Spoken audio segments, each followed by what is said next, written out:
Seventh golden ഡയമണ്ട്സിലേക്ക് സ്വാഗതം.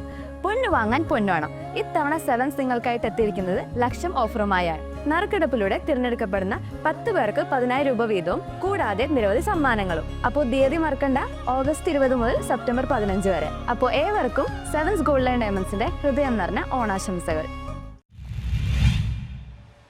മരണത്തെ തോൽപ്പിച്ച് അനേകർക്ക് ജീവൻ നൽകി ഐസക്കിന്റെ അവയവദാന യാത്ര.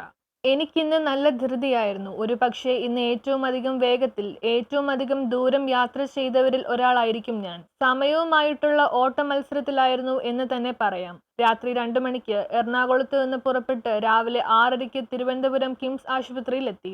ഹൃദയവുമായി ഉച്ചയ്ക്ക് 12 മണിയോട് കൂടി പുറപ്പെട്ട് വെറും 7 മിനിറ്റിനുള്ളിൽ കിംസിൽ നിന്ന് വിമാനത്താവളത്തിലെത്തി. ഹെലികോപ്റ്റർ വഴി 3/4 മണിക്കൂർ കൊണ്ട് തിരുവനന്തപുരത്ത് നിന്നും എറണാകുളത്തും ഹയാത്ത് ഹോട്ടലിലെ ഹെലിപ്പാഡിൽ നിന്നും വെറും 5 മിനിറ്റിൽ ലിസി ആശുപത്രിയിൽ എത്തിക്കുകയും ചെയ്തു. കാരണം ഇന്നത്തെ ഓരോ മിനിറ്റും ഒരു ജീവന്റെ വിലയുണ്ടായിരുന്നു.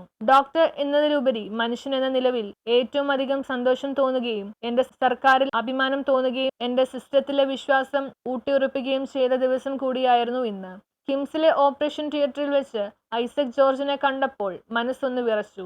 പുറമെ ദൃശ്യമാകുന്ന രീതിയിൽ കാര്യമായ പരുക്കൊന്നുമില്ലായിരുന്നു ഐസക്കിന്.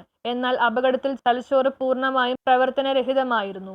മനോഹര ജീവിത സ്വപ്നങ്ങൾ കണ്ടു നടക്കുന്ന പ്രായത്തിൽ ആ സ്വപ്നങ്ങൾക്ക് പുറകെ പായുമ്പോൾ ആകസ്മികമായി വന്നു ചേർന്ന അപകടത്തിൽ പൂർണ്ണമായി തകർന്നു നിൽക്കുമ്പോഴും ഐസക്കിന്റെ അവയവങ്ങൾ മറ്റുള്ളവർക്ക് കൊടുക്കുക എന്ന മഹാദാനം ചെയ്യുവാൻ ഐസക്കിന്റെ കുടുംബം കാണിച്ച ആ വലിയ പുണ്യത്തിന് നന്ദി പറയാൻ വാക്കുകൾ മതിയാവില്ല.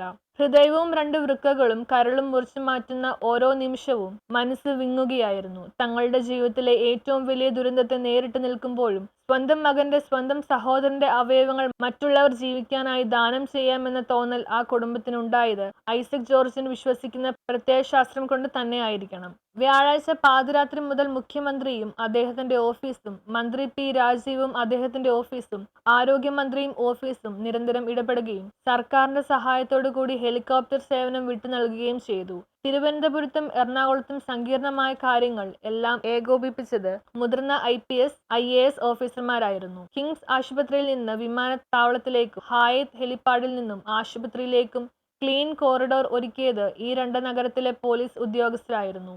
News bureau, Kochi.